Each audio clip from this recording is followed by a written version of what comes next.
Oke, kembali lagi bersama saya Krisna Aryuda di segmen Soal Bahas.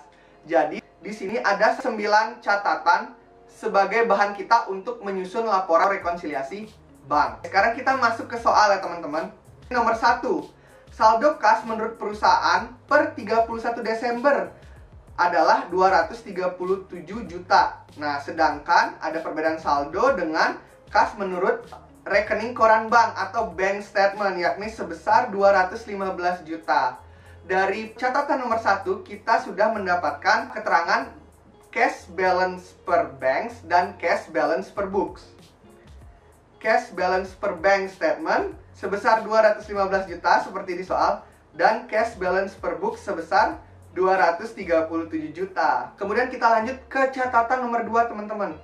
Di sini terdapat setoran perusahaan pada tanggal 29 Desember 2017 sebesar 125 juta. Nah, ini kata kuncinya, yang belum muncul di rekening koran bank tanggal 31 Desember 2017. Hal ini sesuai dengan definisi setoran dalam perjalanan sebesar 125 juta. Deposit in transit menambah saldo cash balance per bank. Oke, kita masuk ke soal nomor 3, teman-teman, atau catatan nomor 3. Di catatan nomor 3 dijelaskan bahwa cek yang telah diterbitkan oleh perusahaan tetapi belum muncul dalam rekening koran bank sampai dengan tanggal 31 Desember 2017. Di sini ada 5 cek nomor 1101 sampai 11055. Di sini termasuk transaksi apa, Kak? Termasuk item yang mana di bank reconciliation statement? Nah, kita lihat di sini perusahaan sudah menerbitkan, perusahaan sudah memvalidasi, sudah menandatangani, namun di bank belum terlihat pengeluaran kas. Logikanya kenapa? Karena si penerima cek, kita sudah menuliskan cek, habis itu kita kasih ke si penerima cek atau rekanan kita, vendor kita, namun vendor belum mencairkan ke bank. Oleh sebab itu, bank belum mencatat ada pengeluaran kas, teman-teman. Jadi di sini dia masuk ke item outstanding check. Outstanding check sifatnya mengurangi ya di bank. Kita lihat nominalnya berapa? Nominalnya 20 juta ditambah 17.500.000 ditambah 35 juta ditambah 15 juta dan terakhir ditambah 12.500.000. Totalnya berapa? Totalnya 100 juta. Kita lanjut, teman-teman. Kita lanjut ke catatan nomor 4.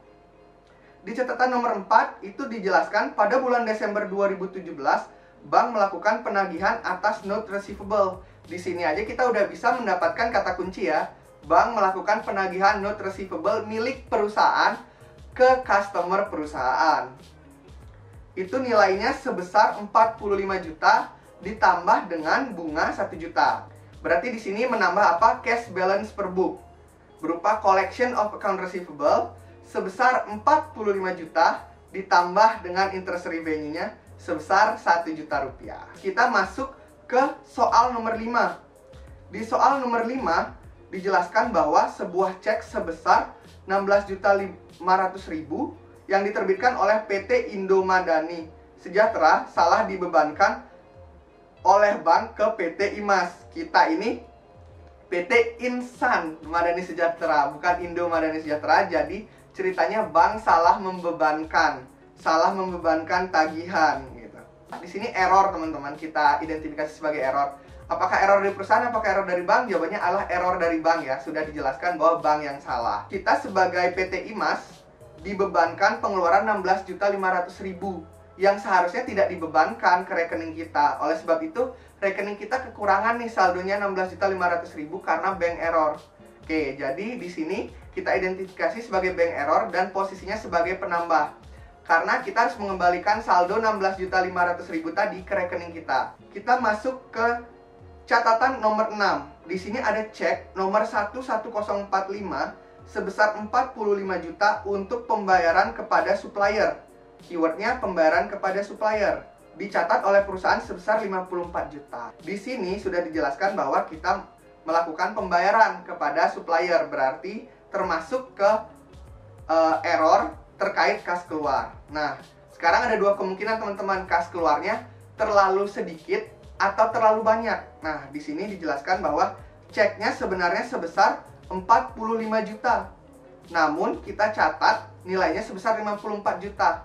berarti kita mencatat kas keluar itu terlalu banyak. Kelebihan kas keluar. Oleh sebab itu, nilai cash balance per books kita akan terlalu rendah karena kas keluarnya kebanyakan. Oleh sebab itu, kita harus tambahkan nilai kas sebesar apa? Sebesar selisihnya, yakni 9 juta ke cash balance per book. Lanjut ke transaksi nomor 7.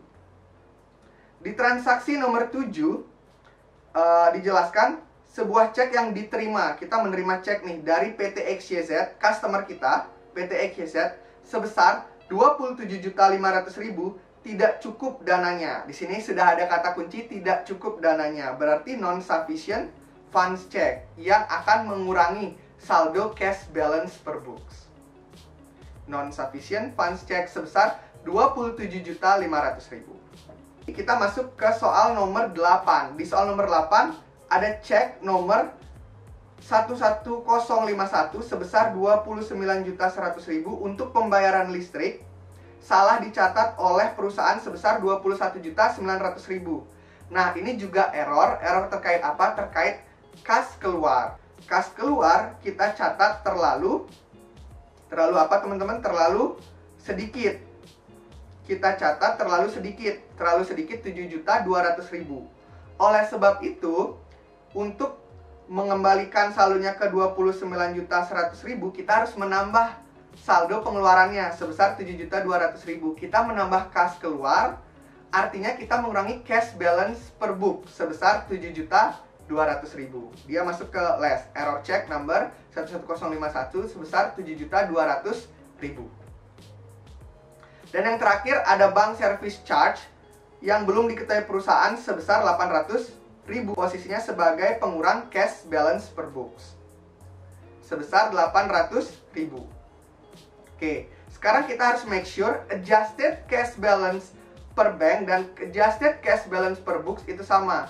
Sekarang kita lihat adjusted cash balance per bank. Nilainya 215 juta ditambah 125 juta ditambah 16.500.000 dikurangi 100 juta sama dengan 256.500.000. Oke.